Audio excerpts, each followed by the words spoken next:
You're damn 50 years old. Talk already, damn it. Oh, hey. What's going on, guys? I'm Raymond. You're watching RPadTV, and Paul Mack and I are here to talk about The Mandalorian and Grogu, the latest Star Wars movie, and we have thoughts on it. I think opinions on this one are interesting.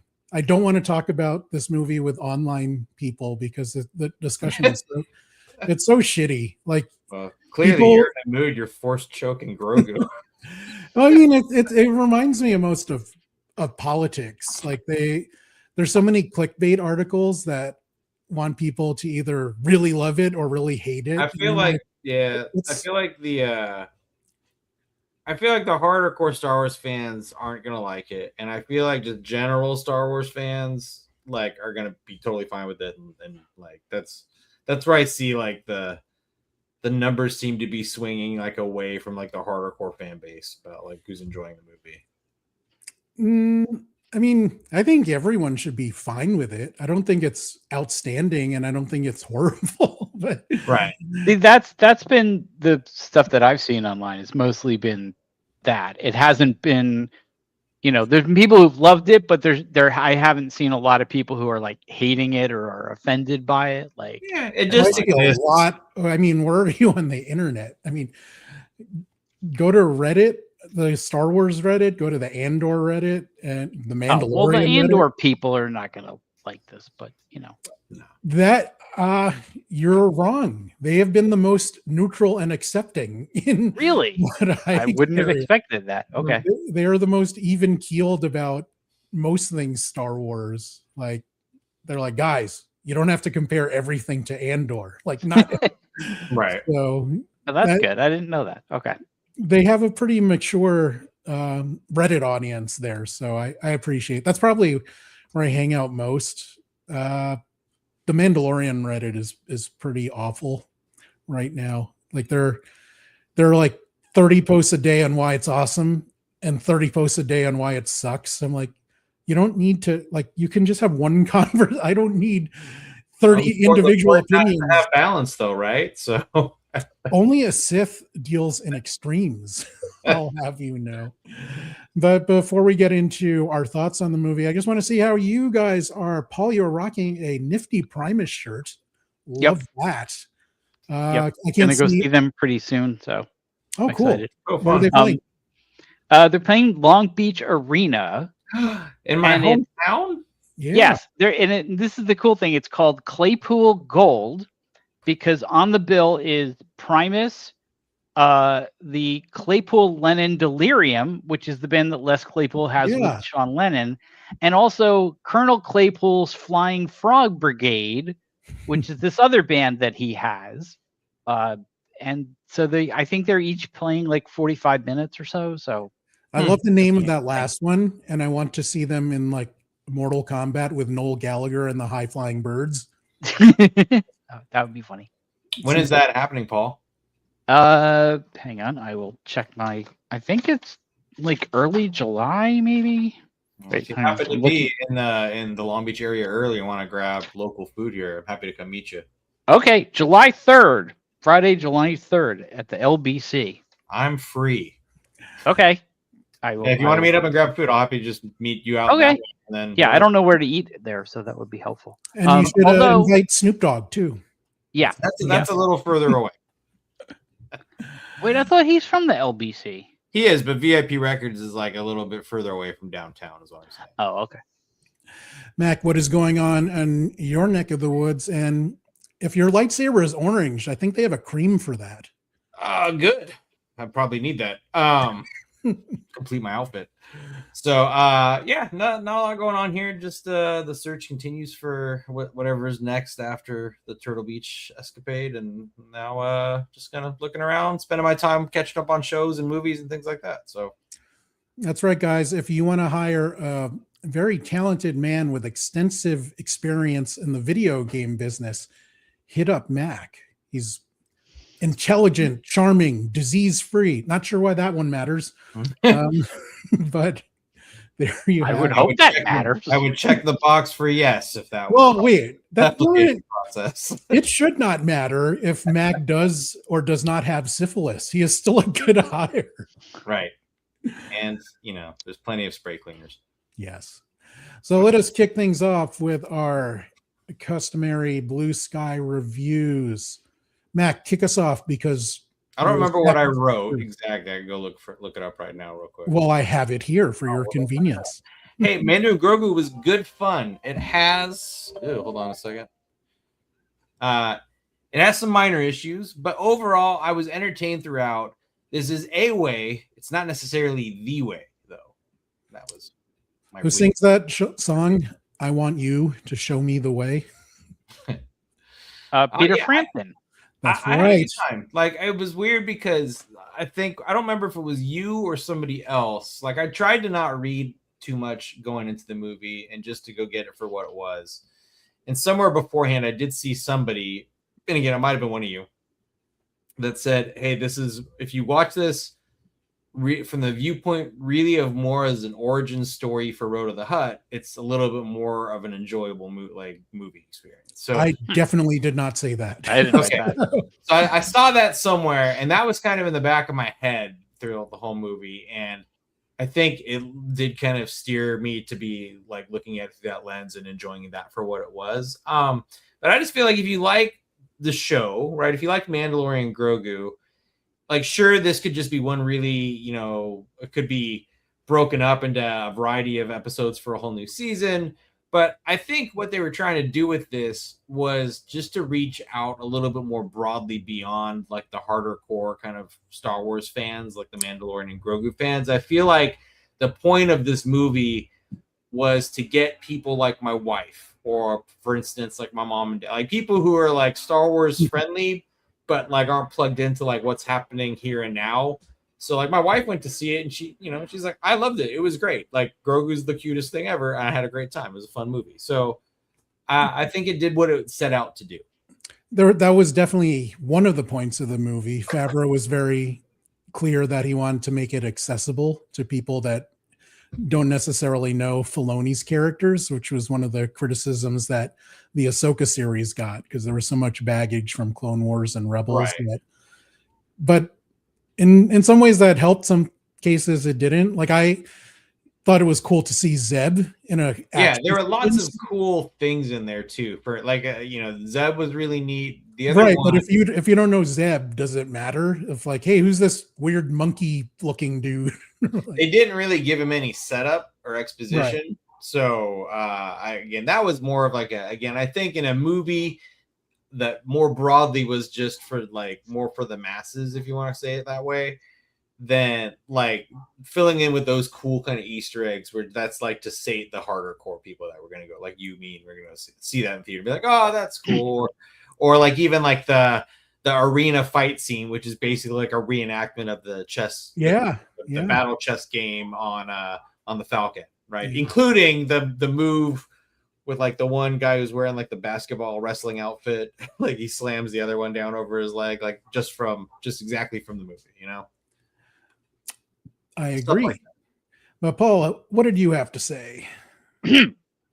So, The Mandalorian and Grogu was a lot of fun. Really liked watching Mando go full John Wick and the parts when Grogu hung out with the Anzellans. Plus, Sigourney. Yeah, that was fun. It was, but I don't know about like a 60-year-old woman flying an X-Wing. So, I thought it was kind of cool. I don't know. I thought she was flying a Y-Wing. Oh, no, you're right. She was. But none of those guys, I'm like, no, this is why you guys lost the war. But like in the original Star Wars movies, all the dudes, like the red, they were all like 16, 70-year-old men. No, they were like Porkins was Porkins was probably in his 40s and like on the verge of a heart attack. Like he wasn't going to survive the next 48 hours anyways. Porkins, put down the damn Chinese food and fly your X-Wing, damn it. I really want to know who the hell named that guy Porkins. Yeah, we have a fat guy. Let's name him Porkins. Yeah, somewhere in like a writing room, they're like, you guys want to do something fun? I mean, I know it was like before the age of fat shaming, but still, like, yeah, it's on the nose. But I don't know. I mean, I thought it was cool in the series that the X-Wing, all the fighter pilots were the show directors, and one of them is like a character designer. But in a movie, I'm like, okay, it was a cute bit to see Deborah Chow flying a ship once, but I'm like, you guys are not winning any kind of war with these guys. Right. So I wrote, The Mandalorian and Grogu is a mixed bag of macarons. Fantastic action, a wonderful non-verbal sequence, and yet it feels like TV episodes stitched into a movie with minimal progression for Din Djarin or the Mandoverse as a whole. Yeah, I agree. It didn't do anything to move Mando and Grogu's story forward, aside of just proving and showing like how far they've come that they can work together, right? I think it showed that Grogu is more capable than we thought. And that apparently his race likes building mud huts because he they like definitely did a lot to confirm 100% that he's the same race as Yoda with the mud hut and the cane. Yeah, was that all instinct? Was that genetics just kicking in? Because I like that part. But that was funny. And I want to be clear, like I enjoyed the movie, but I didn't find it outstanding or anything. I didn't hate it. I have a question for you. Shoot. Okay, because I've seen like a lot of like people talking about the movie on like Instagram Reels and whatnot, and one of the things that struck me was that most of the time people said they either liked it or they thought it was fine, but the people who said it was fine, they never really had parts that or anything that they really hated necessarily. Right. And the thing that I realized is sometimes when they would talk about it was that the biggest problem for this may have been that it was a theatrically released movie. Oh, that's part of my problems on it. But that's where I was going with this. That if this had been a movie like on Disney Plus, that a lot of people wouldn't have had as negative reaction even to it. Then I probably wouldn't have liked it. Like I would have been the same. I think it would have worked better. It would have worked better as a series. But let's start with the positive things first. Okay. Mac, what did you enjoy about this movie? I think it hit all the buttons for me, right? With you're not going to get a lightsaber battle, and that's fine. We all got probably the most fulfilling lightsaber battle recently with the Maul series. So like I'm full. Like I didn't expect anything there. But you got all the kind of other like set pieces of a good Star Wars movie. Like you got the big kind of X-wings and Y-wings and B-wings showing up at the end. So you got to see some space battle stuff. I loved, like I've said it, I love the Anzellans. I thought those characters were just so funny.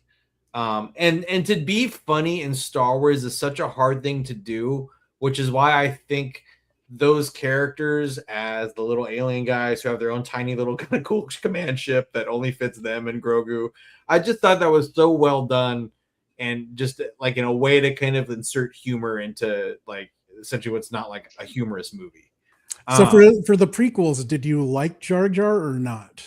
No, Jar Jar sucked. Jar Jar wasn't funny to me though. Also, because to me the Anzellans are just like Jar Jar cut into 4 pieces. No way! No, that reminded me of the skinny little like worm dudes from Men in Black, and I thought that was hilarious. But yeah, I just loved like that. And then ironically, I was saying, I was like watching one of the other earlier Star Wars movies, the final one, The Rise of the Jedi or The Rise of Skywalker or whatever. And I didn't realize that, and you guys know the name of that character. Babu Frick. Babu Frick is the same kind of alien that's in an earlier movie. So I was excited to see that just now earlier today before this. And they are delicious, let me tell you. Reyes apparently boiled them. Like Chewbacca eats those birds. those birds. The porgs? Yeah, the porgs, but I think Anzellans are where it's at. Yeah. And then I think again, just like a lot of the other like when Mando goes to talk to the cook at the restaurant, and it's the 4-armed guy who's the same kind of species as the pilot in Solo. That's right. Voiced by Martin Scorsese. I thought that was cool. And then I was wrong again, about the character, because I thought, Ray, you and I were talking about this, but the other bounty hunter I thought was, and I'm now just drawing a blank on his name. Oh, you thought it was Darth Bane, but it is Embo. Not Darth Bane. Or Cad Bane. Cad Bane. I was like, is he yeah. I thought it was Cad Bane, but then I remember Cad Bane was killed by in Book of Boba Fett. The Book of Boba Fett. So who was the other bounty hunter? He is Embo. He was in the Clone Wars cartoons. Okay. Didn't have a bunch to do. Like there isn't a ton of character development. His dog in the series was voiced by Dave Filoni. So that's a interesting. Yeah, so even though I had the wrong name of a cameo kind of character, I still like thought that was neat to kind of slip something like that in from, again, just the different series. You know, and then again, it just was a good, enjoyable ride to go see, for me to go see in a theater, which I don't do a whole lot, but like if it's a Star Wars movie, you're gonna go for the sound partially, right? And so for sure, it didn't underdeliver on that as a theater going experience, which I enjoyed. Sometimes even a little bit too loud for my 50-year-old ears, but otherwise, like it was a fun movie. I was entertained. I felt it was time well spent. I'd go see it again. Like that planet Shikari where the spam food truck was. I kept calling it in my head like Planet Shakira, and the soundtrack, the song they were playing in the whole city, I'm like, why are they like playing like Poker Face on repeat? Right. Lady Gaga. I kept wanting to be like ma ma ma ma. Like, but there's also like a weird thing in like some of these later Star Wars movies where they all have really giant, long worm enemies. Right? Like even in Solo, like the weird creature who ran the underground child slavery thing was a big worm lady. And I mean, I blame Dune, the original books, not the movies. Right. You know? And then the giant dragon worm thing in this, and then even in Rise of Skywalker, there's like a weird underground worm that she healed. Like it's just a lot of weird long like just worm creatures for some reason. Someone at Disney likes large phallic monsters. I don't know. But I mean, the first 20-25 minutes are just thrilling. I thought, like, I love the action sequence on what may or may not have been Hoth. They never say outright, but people are saying online that it's Hoth. So sure, there's snow. Let's call it Hoth. Makes for cool scenery. The stuff on Planet Shakira. I'm going to call it that forever. Yeah. I thought that was fun. I liked seeing Rada the Hutt. If you watch the original Clone Wars movie, that's where him and Ahsoka were introduced. But it's also an interesting reminder that, you know, people worship at the altar of Dave Filoni, but he didn't kick things off great. So if you look at that, not a great start for the Clone Wars movie. The Clone Wars series is really well received, but the movie not so much. But still, it's nostalgic because that's where we get to meet Ahsoka, and that's where we got to meet Rada. And him becoming jacked was not on my Star Wars bingo. I thought that was interesting and funny. But it was also weird, like, they gave him eyes to resemble Jeremy Allen White's, the voice actor, of course, instead of the usual cat eyes that we know from other Hutts. So that was an interesting decision. He should have been eating the sandwich. Yeah. From the other show. That's true. Cuban sandwiches, man. That's good stuff. Paul, what did you enjoy about The Mandalorian and Grogu? I agree with a lot of the stuff that you guys have already said. Like that opening scene where he goes like fully John Wick was just really, really cool. I love the stuff, all the stuff with Grogu and Zellans. I always really like it when Star Wars kind of plays with scale like that. You know, they haven't done it too much with like anyone who's like super, super tall. You know, like we haven't had anyone that is as like tall as like a Rancor, but is like you know, a sentient being in, you know, in that regard. But I love like the scene when they're in this, not in live action. Like we've had in Rebels, we had the Benji. Right. You had the guy. Yeah. You had the giant rock guy and right. The Doctor Who guy, as I think of him, because it was Tom Baker from Doctor Who. That's true. But we haven't had a lot of that. And we certainly haven't had a lot of those people in like interacting with other people. Like There's been a couple of them that turned up in and they've been in bars, but they always seem to be sort of standing in the background. Right.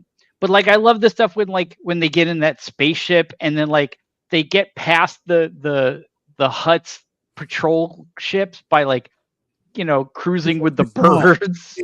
Yeah. Like I thought that was great. I thought the whole scene where Grogu himself is just hysterical and adorable. It's like watching like a baby and a puppy like hang out, like, Yeah. and I say that as someone who's dead inside. So like, so somebody has like a heart, they probably would be crying at this stuff. The Rhoda, I was like, wow, that's a deep cut.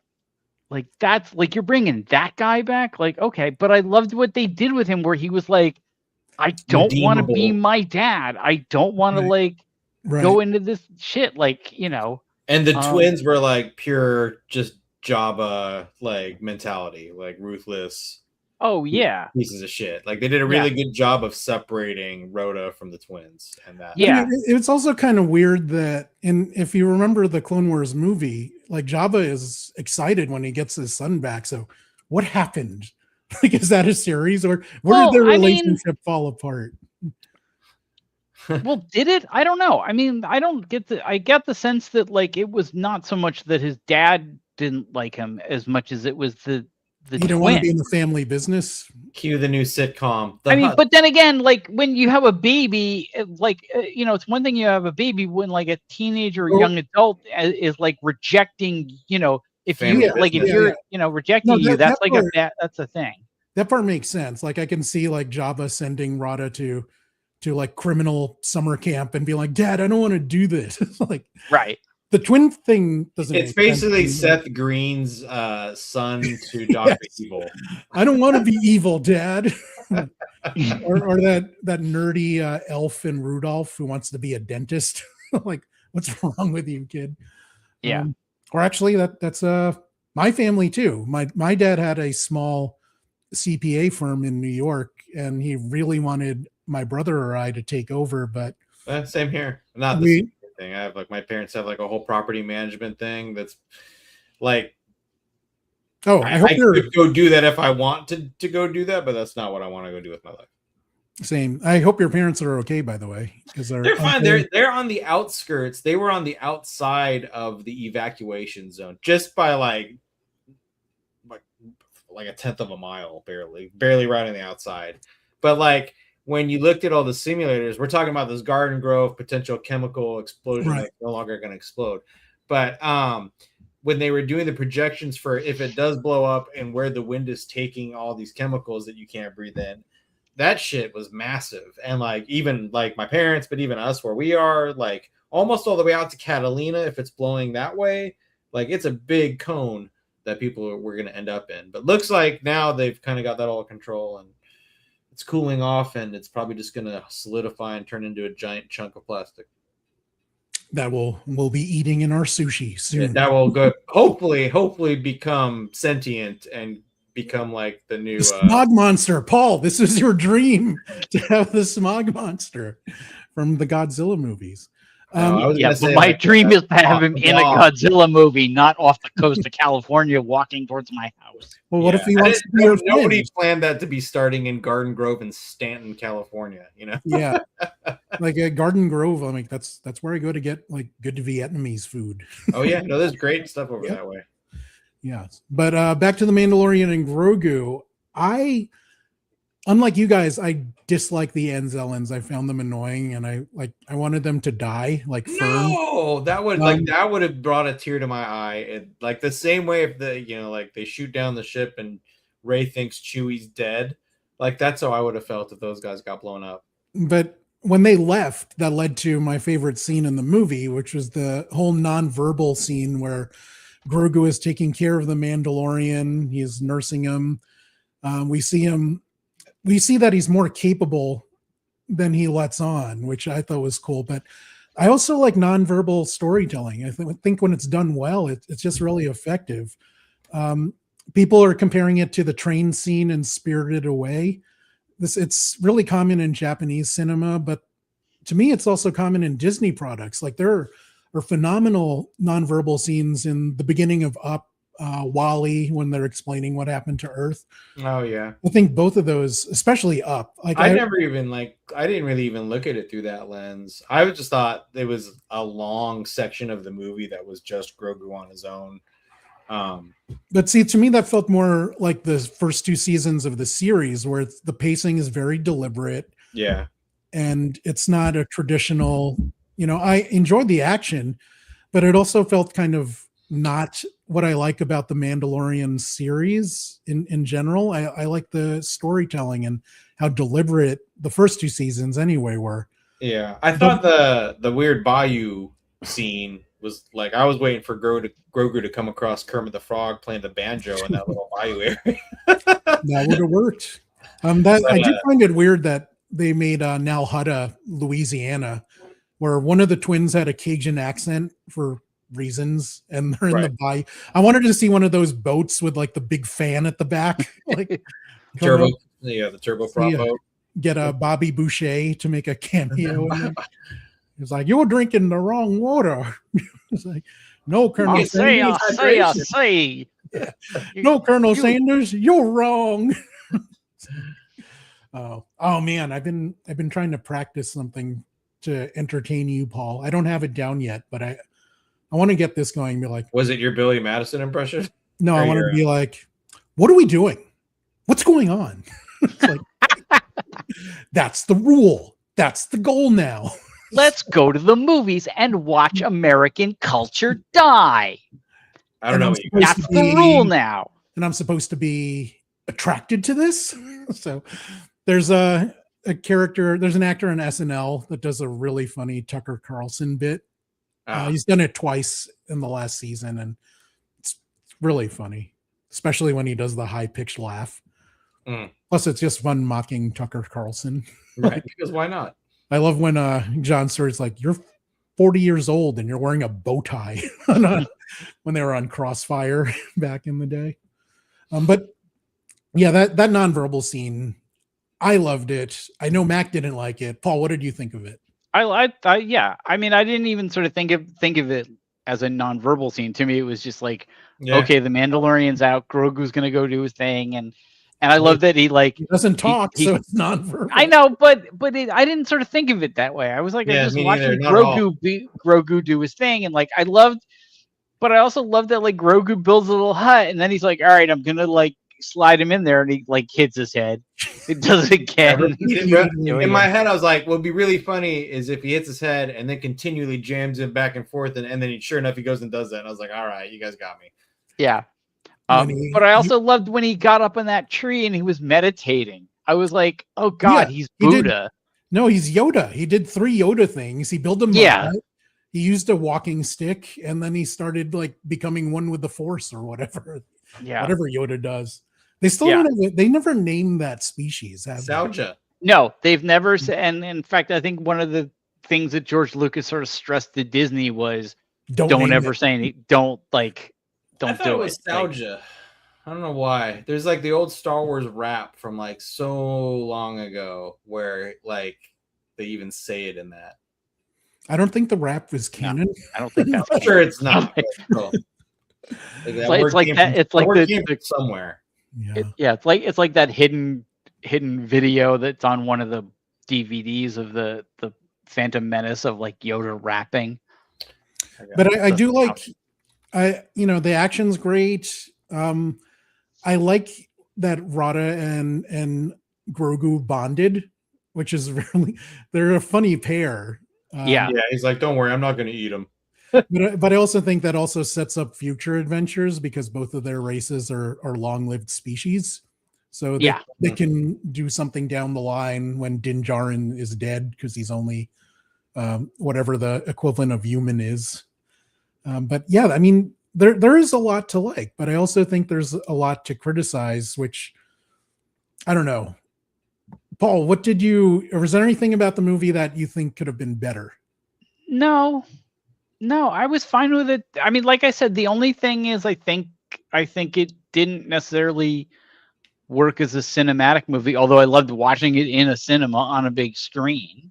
Well, they didn't Like, it set kind it of- up though. I remember Hillary Goldstein had posted something about it. Is like in the marketing lead up to the movie, they didn't do anything to sell you on why to care about the movie, other than That's it's Mandalorian and Grogu. Like they didn't give you who the main villain is, who you're fighting against, why you care. Like they didn't do any of that beforehand, which is they're just like, hey, it's more Mandu and Grogu. Go check it out. You know. And for context, Hillary Goldstein is a friend of all of ours and an editor at IGN for a long time who is now living in Spain.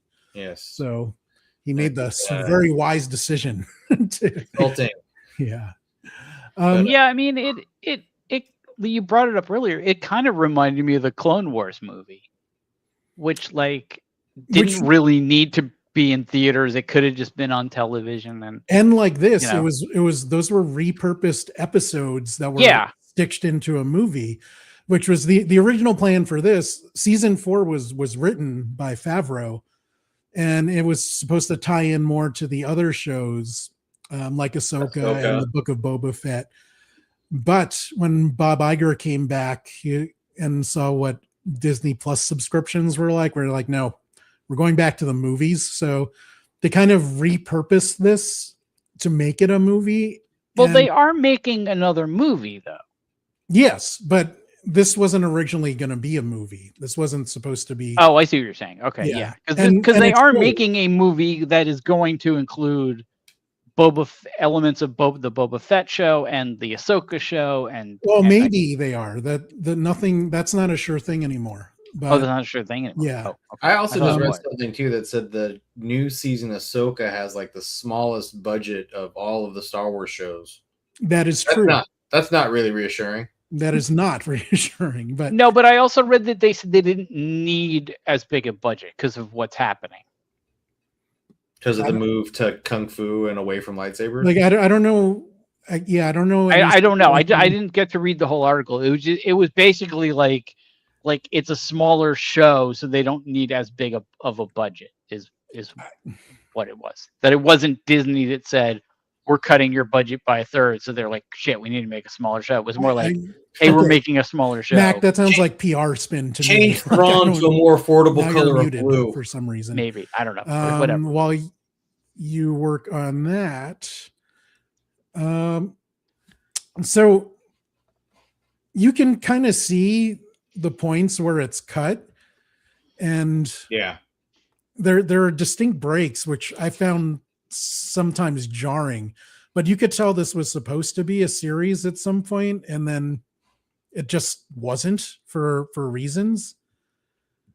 I'm not sure why, but yeah, for me, I agree with what Paul said in that this was definitely an experience to see in the theaters, but I think it also would have worked in terms of narrative and character development. It would have worked better as a series. Yeah. Yeah, I mean, the one character development I thought was poor. Like Din Djarin he's the same guy start to finish. Grogu, at least we see that he progressed as being more capable, and we can see that he can survive on his own. Din Djarin can still get shot I don't know. blank in the chest and keep going because it was cool armor. You know what I didn't see though? Can you guys hear me? Whoop. We have a spam comment. Well, that's not what I wanted to see. No, we didn't see with Din Djarin though. Also have a sound issue for me. For you. You guys can hear each other, right? I can hear everybody fine. I blame Facebook. Paul, you talk while I figure this out. Anyways, what I was sort of saying about the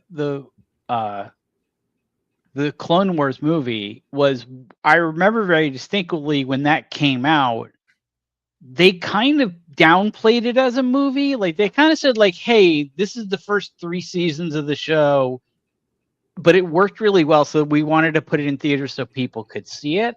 And again, I wonder if like they had said that about this, whether that would have hurt them in the box office, would have helped them at the box office. I don't know, like, cause I kind of think like I'm sort of thinking like I may even enjoy it more when I see it on a small screen. Possibly, yeah. Because I certainly enjoy the Clone Wars movie more when I watch it on TV, on my TV, than I do as opposed to, when I'm in a theater. Although it was fun seeing it in theater. Yeah, fun for the sound and if the big movie experience. Yeah. But it's also the way you present it. Because like if you say to people like, hey, we're gonna show the first episode of, I don't know, Ahsoka in theaters as a special event, people will go and they'll be like, okay, cool, I want to see that. Mm-hmm. So I don't know. But I don't have to make these decisions. So one of the going back to what we were talking about a little bit earlier, one of the things that I felt was a little bit of a letdown on the Mandalorian front was we didn't get to see as many of his cool toys. Right? He's got the jetpack, we saw. He's got the flamethrower, we saw. He's got the little wire shooter thing that we all know about. But some of the other like things like the little birds, like the tiny little missiles that he can shoot, like all the kind of cool little tech toys that he has, we didn't see enough of him using that stuff to full effect. And that would have been cool too, especially in those John Wick style scenes. And some of the stuff was kind of too convenient. Like he was flying around with that Naboo cruiser in season 3, but we're like, hey, we got to get you the Razor Crest back because you're going to be hauling around this fat guy for a while. Yeah, but the other ship that he had sucked anyway. So I'm happy he's got a new Razor Crest. I thought that was cool by far. That they got the exact same ship and gave it the same paint job. They also brought back his rifle, which was also destroyed. But that makes me happy because I have the Nerf gun toy of the rifle. So now, nice. Now I can. You mean the thing from the Christmas special? Yes, but that one didn't shoot Nerf darts. Mine does. No. They brought back Grogu's little paintball shooter when he was training with the other younglings. Oh, that was hilarious. Yes. Because it reminded me of like, it was so like that scene you see in so many movies, like in Aliens when like Ripley is putting on all this stuff and like Grogu had like that. Like that just cracked me up. That's funny. That's what you went to. Because for me, it reminded me of the Rambo cartoon where he would, tie his headband, put his knife into his boot. It 100% reminded me of Gremlins and Gizmo getting ready to fight Stripe and the rest of the Gremlins. On a side note, I never understood why they made Rambo a cartoon, considering what it's based on. Like, let's sell toys about this really violent guy with PTSD. And fully automatic machine gun. So yeah, I totally missed what your replies were to me saying I wasn't happy with the character development. Oh, we were pointing out how Mandalorian and Grogu is actually an allegory for what happened at the Khmer Rouge, and well, a lot of it is based on or inspired by Lone Wolf and Cub. So yes, well, that's true. And I mean, as a lot of Japanese cinema has influenced Star Wars in general, which I know. So I appreciate. Speaking of Star Wars inspired things, I mentioned this to Ray the other day that I took a shot at trying to. Well, this is a total tangent, by the way. I took a shot at trying to watch Rebel Moon, the director's cut from Spider-Verse, and it is unwatchably bad. It's not good. It's so bad. Like I don't hate movies often, but it's so bad. Anyway, and I love Sophia Boutella too, and I would the director's cut too. It's like, hey, like she's like, there's a lot of nudity, like way more than the not director's cut. Yeah, I believe that. But I never understood why there was even a director's cut. Same thing with the Zack Snyder cut. I'm like, it's not, the movie's not any better just because it's Egoverse. I don't know. Yeah, it was terrible. I don't know. Rebel Moon is almost kind of impressively bad. Like, how can so many talented people be involved with something so? The director's cut is 3.5 hours for the first movie. Yeah, of terribleness. What inspired you to make this poor life decision? I was on Netflix and it just was like kind of front and center, and I was like, yeah, give it a try, and then I passed out immediately, and then it's just such a weird movie. And it's got the what's his name? The guy who's the main bad guy in the first Deadpool movie. Oh, who is from Game of Thrones also? The British bad guy. Yeah, I forgot his name. Ajax. Anyways. Yeah, it's a very strange movie. Don't watch it ever. So we already talked about a certain hut that was named Stinky for most of the movie. We talked about Embo. We talked about Zeb. So I wanted to ask you guys, like, what do these inclusions mean? Especially as Mac was saying, like, they weren't really explained. So for fans like us, they were cool, but do they mean anything else? Where is this in Zeb's timeline? This is all post Rebels, right? Yeah, because they have not defeated the Empire in Rebels yet. So this is way past. Yeah, that. this is way past that. So he's just a guy who's now synced up with this part of the crew. Yes. Okay. Hanging out with the directors of the franchise, who all hang out in the bar. I thought when they finally showed Zeb fight, that was the coolest part of Zeb, like being in the movie. They just showed that like the dude's highly capable. Yeah. And which he was has neat because you see him in the cartoon. It's like it was reminiscent, you know. But I like that, but I don't know. The end of Rebels always made me think like him and Callus were a couple. So I kind of wanted to see what their home life would have been like. Yeah. I don't know, but he's still fighting the good fight. But does that mean like did your wife know who Zeb was, and did she think he was cool, or she didn't know who he was? There's again, like Misha's she's not a Star Wars fan. So like when we watch any movie, there's things that I'm seeing and experiencing that she's not even feeling because she doesn't know, right? So it's just a different experience. But she, like I said, for somebody who's not a fan, she sat down and was laughing the whole time, and it was exciting, and she had a great time. Yeah, I think in many respects, I think the movie works better for people like that. And she did watch The Mandalorian Grogu. Like, she's watched all of the series with me because that's what I want to watch, you know, like those are some of the shows. So but it's not like her thing. I'm so kind of familiar to certain degrees. I'm kind of torn because as much as I love what Dave Filoni has done with Clone Wars and Rebels, like the first two seasons of the Mandalorian show, when it was more clearly Favreau's thing, I thought that's when the show was best. And as it became more of the Filoni verse, it almost seemed like they're trying to serve two masters. Paul, what do you think? I mean, to address the sort of Rhoda and all that stuff, I think that it's not like people who don't know Star Wars come in and are confused by who these people are.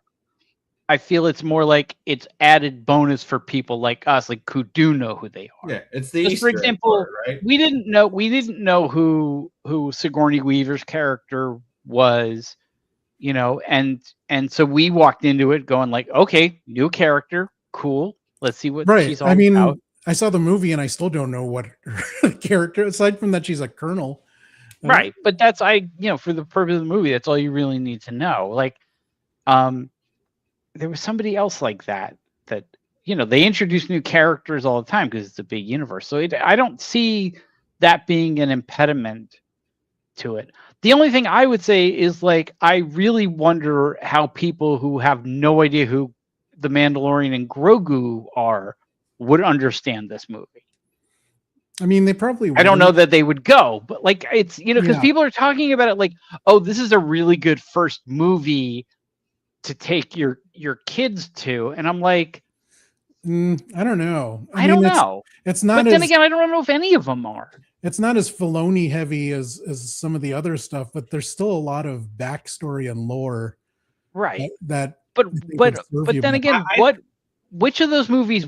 I mean, I don't even think except for A New Hope, and maybe I only say it because that's the first one I ever saw. Maybe I don't know if any of these movies like you could just walk into them, blind. I would say A New Hope. Like if you go see again as a first time experience, if you go see The Mandalorian and Grogu in a movie theater and you're not as familiar, I would be more motivated to come out of that movie theater and eventually jump back on Disney Plus and go watch the series that led up to that point.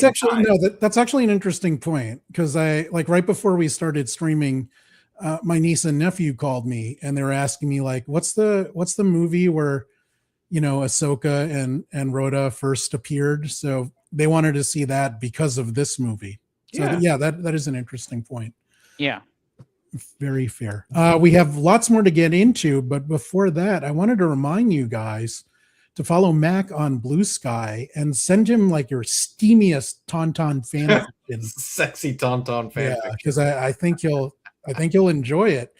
So follow him on Blue Sky. There is a direct link in the Facebook and YouTube descriptions. Paul, give us an update on what's going on with your website. Tauntaun, 1 cup. Yeah. I was not prepared for that. I don't even want to say anything now. New T-shirt. Anyway, so lately on paulsemel.com, I've been on a bit of a tear with video game reviews. You have. And I've done a ton of them. I did one of so there's 3 that I wanted to highlight because they're the 3 most recent. One of them is, of course, Forza Horizon 6, which if you've ever played a Forza game, you know these are the best racing games around. This one is a lot of fun.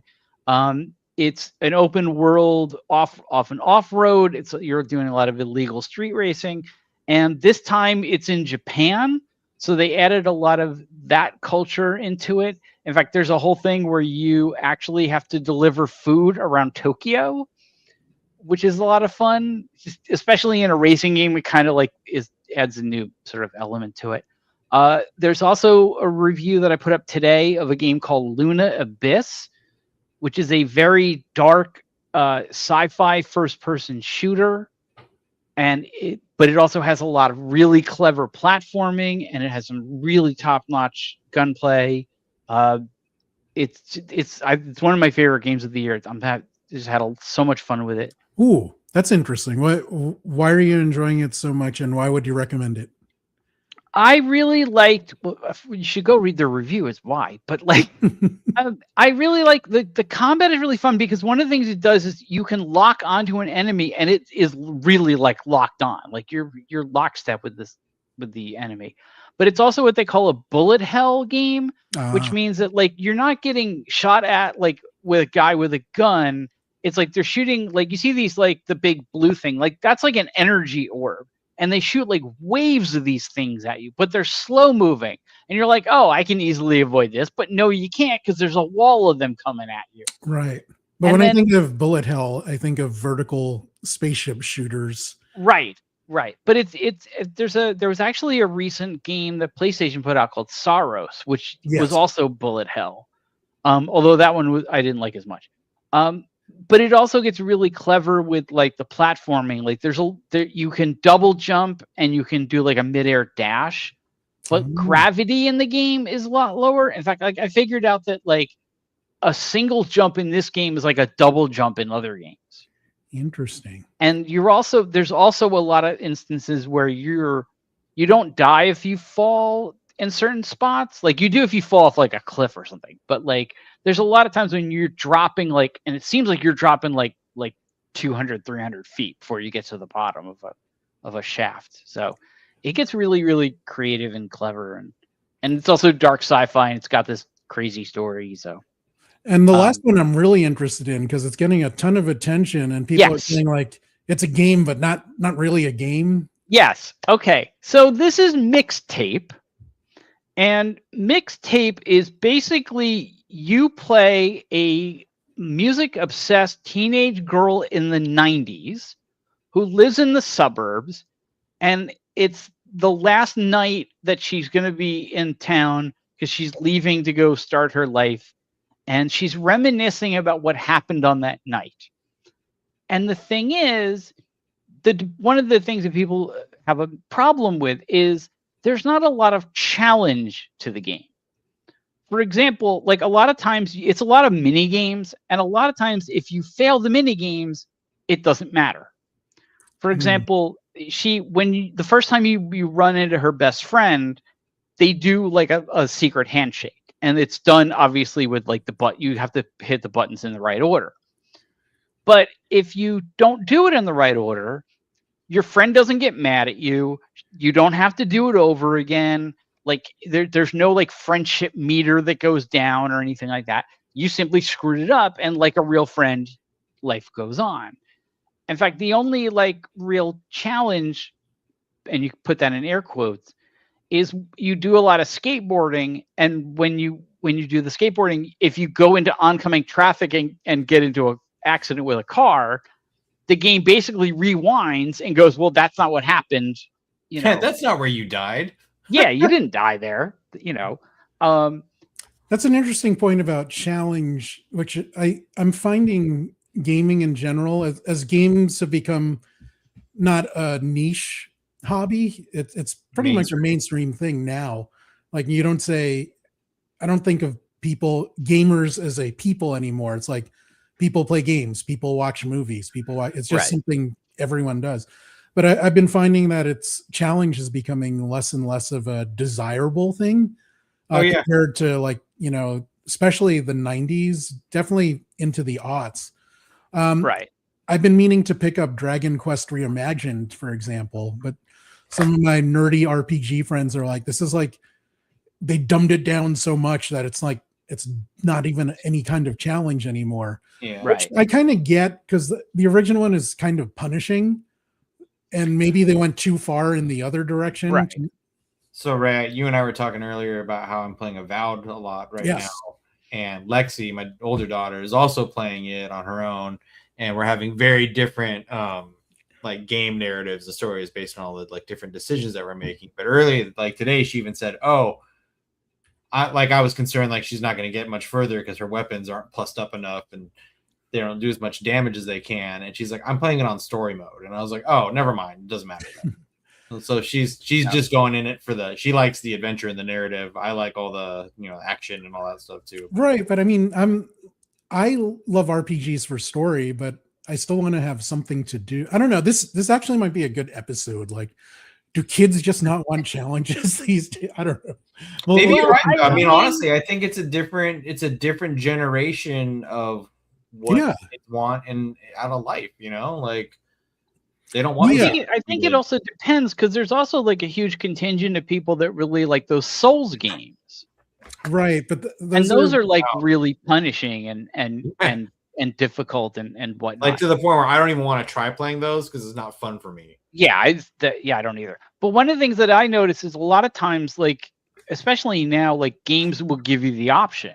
Like I've played a lot of games lately where they're like you sometimes like a game will be like, okay, there's normal and there's hard. Yeah. But now it's like there's normal, there's hard, there's really hard, and there's story, you know, i.e. super interesting. Yeah, like, but I find it the hard and really difficult still there. But now I'm like, you really suck at this level difficulty. like why are you even playing games level of difficulty? Like everything's a one-shot kill. Yeah, and it just seems weird to me as someone that grew up, you know, playing.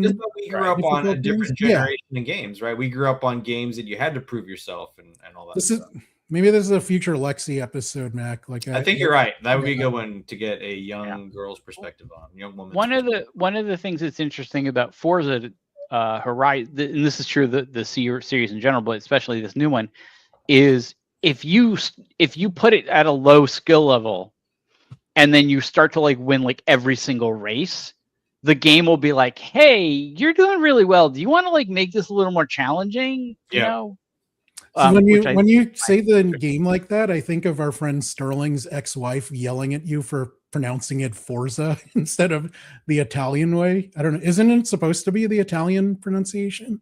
Like Forza? Probably. Oh, I have no idea. Okay. But you know us and our... but anyway, to go back to mixtape. So yeah, like that has been a point of people have gotten very angry about that. People have gotten very angry because it's only like 3-4 hours at most long. But I don't know. I think that's what games are now. Like people don't want like a 50-hour game anymore. Most people, I still do. I don't. Mm-hmm.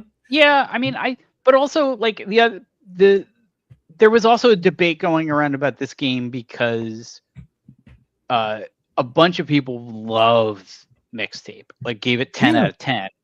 And people were coming down really hard. People, for some reason, are really angry with IGN all of a sudden. I don't know why. And IGN had given a 6 out of 10 to the game Mouse PI for Hire we've talked about before. And they were like, how dare you give that game a 6 and this a 10 when this isn't a game, blah, blah. It's like... Okay, first of all, numeric ratings are stupid for art in general. Everything. Yeah. Second, like, why can't you have a different opinion? I don't know. Like, what does it matter? Like, that reminds me of the whole narrative online about this movie, is that if people disagree with your opinion, like, you suck, you're wrong, you're stupid. Like, there's no room to meet in the middle. Like, I mean, I have no problem that both of you enjoyed this movie more. Actually, it makes me happy that you enjoyed it more than me. I like when you enjoy things. As Ray's rolling voodoo dolls. No, I mean, like, Paul, like, and you know, like, Paul didn't like Andor as much as Mac and as we did. That's totally fine too. Like, I don't see what we can have different tastes and different opinions. I don't know. Well, because our self-worth isn't tied to like how people think of us. I mean, when we've talked about this before, I mean, we've talked about this a lot, when you're a little kid and you're given a trophy just for participating, and you're not right told no by your parents, and not told that, like, these things, like, you don't sort of become somebody who can accept that other people don't like the things you like and do like things you don't like. I mean, we had a whole conversation about this, like, yes. But I mean, if you want to read the right reviews about Mixtape and Forza, go to paulsemel.com. There is a direct link in the YouTube and Facebook descriptions. Now let us get back to the Mandalorian and Grogu. One of the things that I love about Star Wars movies from the Lucas era is that they weren't always great, but they were always ambitious, and they were always at least tried to be epic.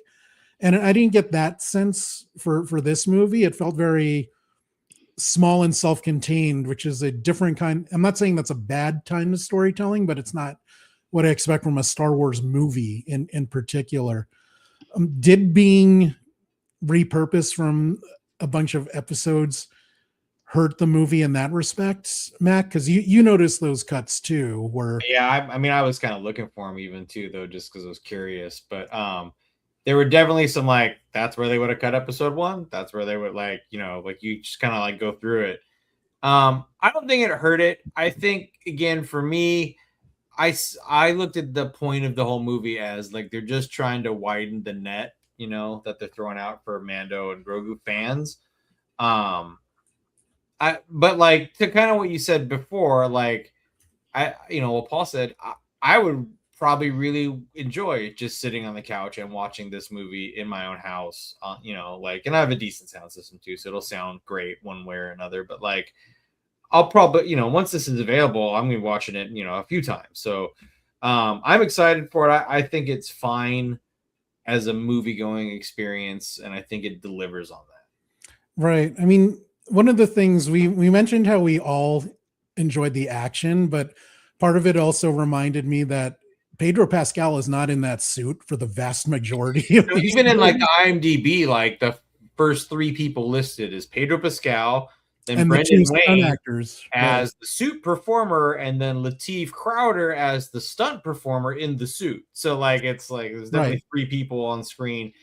Pedro Pascal is only on screen maybe for 8 minutes, like, total. By the way, that is John Wayne's grandson, is one of the stunt actors. That explains the cowboy hat in the picture. Yeah. But I mean, it also reminds me that when he's doing all this cool, as Paul says, at John Wick stuff, I'm like, yeah, that's not like 50-year-old Pedro Pascal doing this shit. So that kind of pulled me out that they upped the action, but it's also not what I enjoyed about the Mandalorian. My age. Yeah, I mean, also, I can never forget that you hate him. I don't hate him. It's you had too much. I don't hate him the same way I don't like Michelle Rodriguez in movies, right? Like, I think she's a talentless hack and shouldn't do acting stuff. Ooh. But Pedro Pascal, like, is clearly, like, a proof, but he's just in so many things that, like, it's like you can't get away from him. Not his. I mean, blame his agent. Look at stupid success, whatever. But, like, he just, like, every show, every movie, it's like Pedro Pascal's in it, and you're like, oh crap, okay, here he is again. So that's all. But Paul, you didn't have a problem with the movie structure, like even though it almost seemed like a 4-act movie instead of the typical 3 acts that we get. No, I didn't. But I agree that like I said, like I probably would have enjoyed it more if I'd watched it on my television. But it was nice seeing it in a theater. Right. I almost kind of like, and like I said, if they had said like, hey, this is actually 3 episodes that we put together to make a movie. Have fun. I would have been like, oh, okay. Were you guys let down at all that like the front end didn't have the front end? You forgot you turned those on. Yeah, the front end of the movie didn't have like your traditional Star Wars like roll with like the copy coming up, and it just had a paragraph on screen for a couple seconds. But if I remember correctly, Solo and Rogue One did not either. No, so the only things that do the proper Star Wars movies. Yeah, what threw me was that like they had like the people's names come up, because that's never been in a Star Wars movie. It's always been like they do the title and then they think, and somebody said that like it actually was sort of modeled after Top Gun.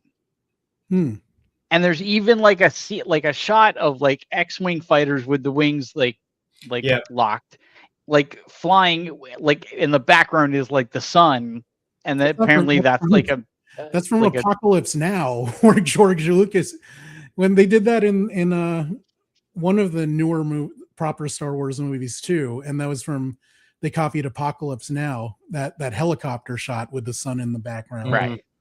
But apparently, like, I guess the Top Gun does that as well. And people were like that sort of threw me. I was like, this is weird. And I was sitting in the theater, thinking like, this is weird. Why am I thinking it's weird? This happens in movies all the time. Like, but what no, the hell's going on? It's also not a very Star Wars thing. George Lucas was actually kicked out of the Directors Guild because he didn't have opening credits in his movies. They let him back in, so they got over it over time. But that was actually a pretty big deal when A New Hope came out. I mean, we're kind of tying it into this point too, but I think I would have enjoyed this much more as a 6 or 8 episode series with more room to breathe, more character development, and more judicious cuts, because some of these cuts felt jarring. Like, people were saying that it felt structured like a James Bond movie, where it starts off with this kick-ass action scene. He goes back to his home base to get, what he has to do. A new car and a cool watch. Yeah. He gets his Razor Crest 2 and his rifle. I don't know. To me, it almost felt like, we're all been in the video game business for a long time. It almost felt like watching someone play a video game about the Mandalorian. Like, okay, we're going to go to Planet Shakira level and, get this. Oh, there are all these points where he had to go to all the hunting and gathering X location to get Y object. So it felt very video gamey. And I don't mean that as a criticism. It just felt the structure felt familiar in a different way. That almost sounds like a kinky sex thing. I think if you had made this as like a 6 or 8 episode season of the show, though, something else would have had to happen. Like, if you just took this story and expanded it into... There definitely would have been. Like, all the ties to Thrawn were completely cut. I mean, there is a mention of him. The guy he gets on what may or may not be Hoth, he was in that council in season 3 where they're all holograms having that meeting about Thrawn. So, yeah, like the whole Thrawn of it, which is like the whole Filoni verse, that was cut from the movie, but was in the original season as it was written, from what I understand. Okay. But yes. Well, all that means to me is that we're going to get it eventually. Hope so. We don't know. Like, we were supposed to get some way. We're supposed to get that Rogue Squadron movie was Patty Jenkins. Yeah, but they've been talking of the Filoni and Favreau have been saying that there's a season 4. Yeah, but I mean, have they been saying that recently? Because they in interviews for this movie, they said there's going to be a season 4. like it's so many projects have been cut since Iger came back and wanted the emphasis about movies again, which was it's a money decision. I get it, but I don't know. Speaking of Thrawn, were you disappointed that it didn't tie into everything else these guys have been working on for the that's years? like one of the letdowns is like you wanted at least some beyond the cool cameos and Easter eggs and all that stuff that we all did get. You did want to tie into at least one or two of the other shows somehow, and we did not get that at all, which was a little bit of letdown. Bizarre to me. And it also reminded me of what you were saying last week, Mac, and how we were disappointed that Gen V had almost next to nothing to do with The Boys' final season. That thing you sent with Marie Moreau got the keys to the car and drove to Canada. That was spot on. How about you, Paul? I mean, I was really, really annoyed that there was no reference to any of the kids from Skeleton Crew. I really wanted. No, I mean, I might have felt that way if I didn't know going in that it wasn't going to have that. I would have liked to see all of the kids from Skeleton Crew in one of the jail cells for the Hutts. The fighting pits. Yeah, yeah, make it like Burn versus a Wookiee. Like, I'd go to the movies like 5 times to see that. God damn it, we're getting another season of that. Yeah, scratch that. Put the money towards anything else. Wait, we're getting another season of what? Skeleton Crew? Skeleton Crap. Are we really? Okay, because they. Okay. Last week they announced it. It's pretty recent. No, it's nothing anybody wants. It's just I don't mind. No, I like a lot of show. people like it. I like Mac and I do. A lot of people are wrong. I mean, I don't. It also there are parts I enjoyed, but I also, if I never see it again, won't bother me at all. But if Fern dies in season 2, I'll watch that episode. Yeah, I'll watch the episode. I'll let you know if Fern dies. If they make her death as good as, spoiler alert, Nate in Euphoria, then I'm not watching this. That was a good death. Wow. So I'm gonna have to look that up now. He gets buried alive in a coffin, and they leave him a breathing tube from the coffin to the, top of the earth, whatever. And a rattlesnake comes along and slides down the tube and goes into the coffin with him and bites him on the face. And then they bring him out like a couple days later to try and rescue him, and not unknowing that the snake had gone in there, and he's just all like all fucked up. That's great. It's a good ending. Terrible, and will haunt my dreams for the next month. Yeah, I already don't like snakes. So why do it have to be snakes? Yeah, I'm very Indiana Jones with snakes. Yeah. So let's get out of here. It's too bad for Jacob Elordi. I mean, he's got nothing else going on. Yeah, he's not maybe going to be Bond or anything. He's not like tall. He's not good looking. He's not charming. He's got that stupid Australian accent that girls hate. Yeah. So let's get out of here on this. I want to ask you, Jacob Elordi. what did you want to see from the Mandalorian and Grogu as characters in the future, and what do you want to see in Star Wars in general in the near future? We know we have, as we said, we have Ahsoka season 2, Skeleton Crew season 2. The Starfighter movie is next year, which I'm actually shockingly excited for. Now I'm excited, but at the same time, like I'm prepping myself for letdown. Interesting. I mean, that will be the first. I feel like Ryan Gosling makes good movies, though, too. Like he's a watchable and entertaining actor. So, like putting some Star Wars, around him, and not going to be a bad thing. But I'm more excited. But it's also directed. Yeah, but isn't it also directed by the Deadpool and Wolverine guy, Sean Levy? Oh, yeah, that's the case. Then great, I'm in. Yeah, you sold Mac already, but I'm more excited about Ryan Gosling being in Star Wars than I ever was for Jude Law being in Star Wars. Yeah, Jude Law was stupid. Wow. It's a waste. It's a waste of a human. It's a waste of Jude Law's talent. No, I mean, I like Ryan Gosling ever since I saw him in that what was that football movie with Remember the Titans? Yeah. Oh. I'm like, this kid has a future. Unlike when Paul saw him on the Mickey Mouse Club and like, I hate this kid. No, but I liked him when he was Beavis on Saturday Night Live. That was funny. He's great on SNL in general. He's one of my favorite hosts.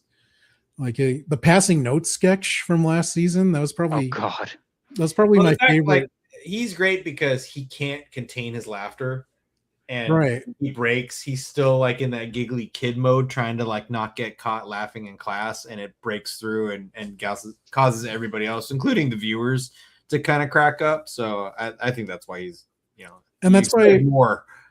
That's why passing notes was awesome, because they literally changed the notes.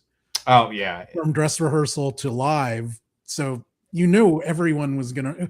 It was what degree they were all gonna break, because they all did it at some point. Gosling, forget about it, but Ashley, I thought when she opened the desk drawer and saw that thing of spaghetti in there, that she does this giggle, which I found so charming. It's funny. But the wedding tradition sketch, I also thought he was fantastic when he just learns that if you clink a glass at the wedding, they have to kiss. It's like, so if I clink here, will you kiss her poozy? But Paul, what do you want to see from these two and Star Wars in general? I mean,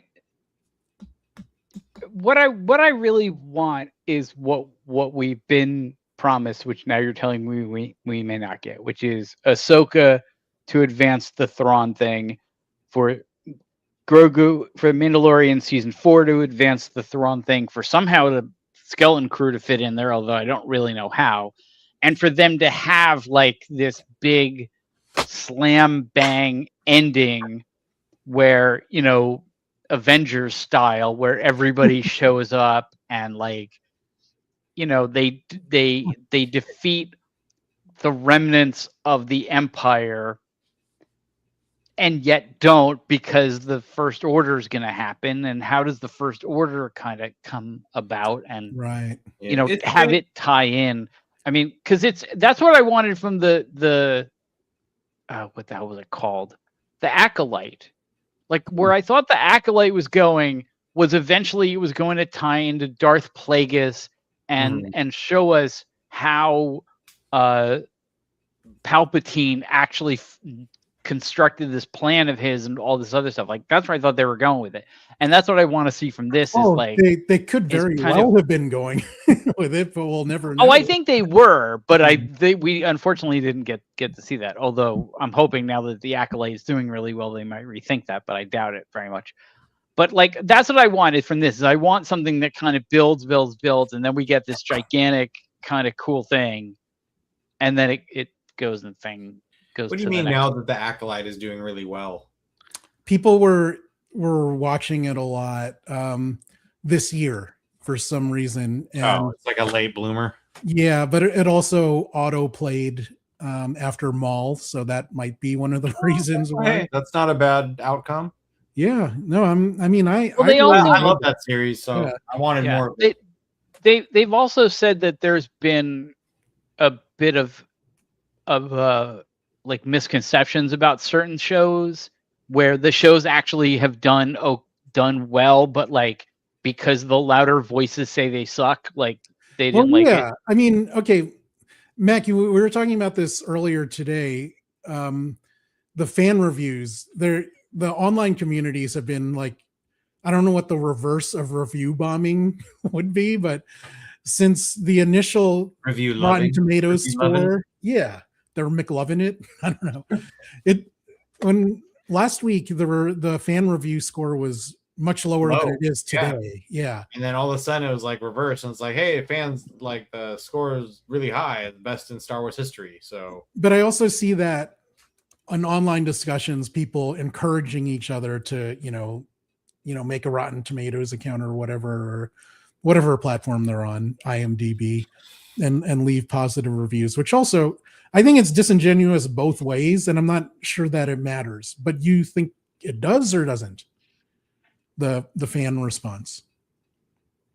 I don't know. Like, it's weird. Like, matters how? Like, what do you mean? I don't know. I think it's good. I think this is what matters, I think, to Disney. So, right. And this movie is doing well financially. It's over, I think it was like 130 million or something for opening weekend.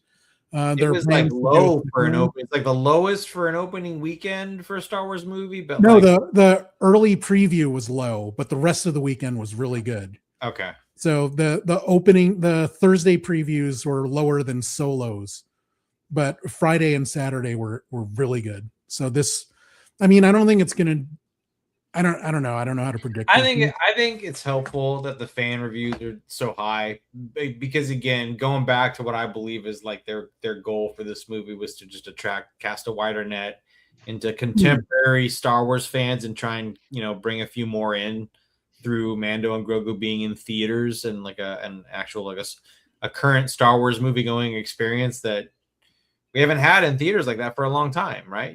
So 7 years. So I think that's such nerds that we know that. But yeah, so I think looking at it through that lens is it's a good thing. It's going to bring more people in. More people might help influence what we get next wherever we go in these adventures. I'd love to see somehow Mandalorian and Grogu somehow bump into Cal Kestis. Cal Testes, as I call him. Yeah. And like somehow be the bridge to pull him into some sort of show or bridge the video games into like the movie universe and all that. That'd be neat. Give a because again, where is Grogu gonna go from here? Right? Like there's not a lot of other Force users out there at this time, right? No. And that won't be like Rey's movie is supposed to be about her establishing a new Jedi Order. So maybe Cal will show up in that. Who knows? I forget what the timeline is. Like I don't know either. Yeah. It's a shot in the dark for me. Paul is better at that than I think I had heard that it was going to be either 20 or 30 years after the Rise of Skywalker is when it's supposed to happen. But now that Kathleen Kennedy, yeah, well, what they've also said is they've had a lot of trouble figuring out what that movie is going to be. Yeah, and then Kathleen Kennedy left, and Dave Filoni took over with some other guy who I don't know, and so there's a lot of theories that the Rey movie may be transformed into something completely different, or it may not happen. Right. I don't really know. So this is why I'm interested in Starfighter, because it'll be the first project that has been, under Filoni's eyes the whole time. So even though this movie came out, when was it last year that he was appointed vice chancellor of whatever? But yeah, it was next year. It'll be interesting because I love Clone Wars and Rebels so much that I will have to go back and rewatch Clone Wars and Rebels and all those again. They were good shows, but they're not as familiar in my head. I will rewatch Rebels anytime. I think it's so good. I love half of Clone Wars. There's a lot of filler in there too, but still better than most of what I watch, of what we watch in general. I mean, that might take the Rebel Moon taste out of your system. But like getting shit based on like tequila, and then if you smell it again, it's just like no. If you say Rebel Moon, it's like no. So I want to see kind of a throwback to the George Lucas days of Star Wars, where it was really epic and ambitious, not just with the stories he was trying to tell, but from a technological standpoint. Like the prequels were the first films that were filmed entirely digitally, which was unheard of then. And people thought he was nuts for abandoning film. But now so many films are shot digitally now. He was kind of a groundbreaker. Jar Jar, for as much shit as he gets, he was the first lead character that was a motion captured CGI character. So, and they did do a lot of advanced puppetry in this movie, but I don't think that will influence, movies 20 years from now. It might, but I don't think it will. Not the same way like things like The Dark Crystal and all those other movies. And Yeah. But I don't know. I think it might, because one of the things that people have been talking a lot about is how Grogu wouldn't work nearly as well if he was CGI. Yeah, totally. Yeah. And in fact, it's funny because Favreau is one of the stories that's been told as he's doing the press tour for the movie, is he said it was actually Werner Herzog that influenced that decision because they had built a puppet for people to act with on screen. And so Werner did a scene where he's like, I want to see the baby. And he looks at the baby in this bassinet. And then they said, like, okay, we're going to do cool. Now let's take the puppet out and you're going to act. And he's like, fuck this tennis ball. And he was like, no, what are you, stupid? Like, it works. He goes, this, because they had made the original that they had made, they put like servos and motors and whatnot. So it could do it wasn't nearly as advanced as the one now, but like it could do a little something. He goes, no, this is, I mean, he didn't say this is the way, but like he might as well have. Yeah. And I mean, that's the thing. Like, and in fact, I've seen a bunch of people. Force choke ball. Force choke him. It was the Duke. It was the Duke. No. But one of the things, like somebody pointed out, they were talking about the scene where like we discussed earlier, where it's just Grogu in the woods and he's doing all that fun stuff. And they said it really, really reminded them of like the Jim Henson Dark Crystal Fraggle Rock era. Stuff. And so I think as much as I love that scene, I think I would have liked it much, much less if it was a CGI. Totally. Yeah. Same with the Anzellans too, right? Like all of those four little dudes is like CG and shit. No, I would have hated them more instead of as much as I hate them. I think they're the best characters in the movie. For eating, I agree with you there. But, yeah. I totally forgot to use most of these screens, of which there are not many, so that's a good thing. Here is a 65. Oh yeah, we didn't talk about Sigourney kicking ass. I liked her role. I didn't buy her being a fighter pilot. Star Wars put so many like older women in charge militarily. Right, I don't mind that at all. I don't mind it. No. Mon Mothma is awesome. Well, wait, Raymond, is it that you don't buy that she was ever a fighter pilot, or you just don't buy that she's a fighter pilot now?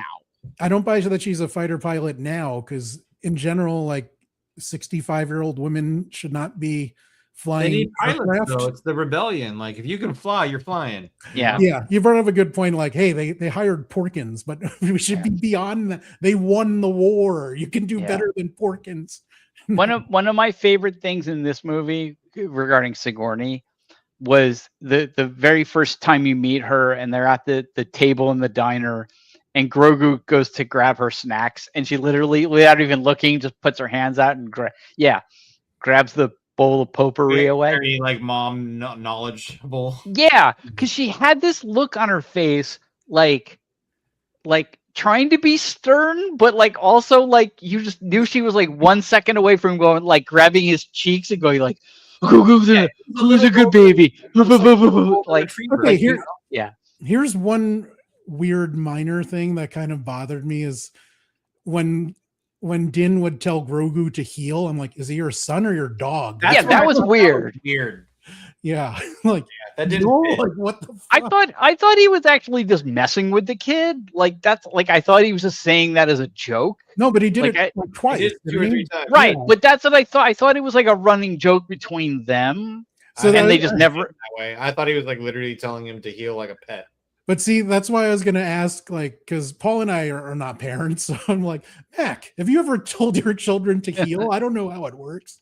I don't think you do. But... No, I've never told my kids to heal. I've told them to maybe you should have. Maybe they'd be better behaved and watch better Star Wars stuff. They are food motivated. So, yeah.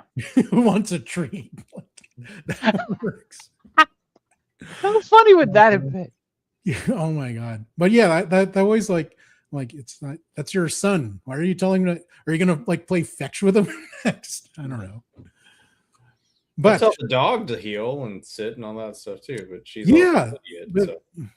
I don't know. That was a weird minor thing that bothered me. Yeah, I didn't like that part. I could have done without that. But I think it'll put a button on our Mandalorian and Grogu review. Please share your thoughts in the comments section.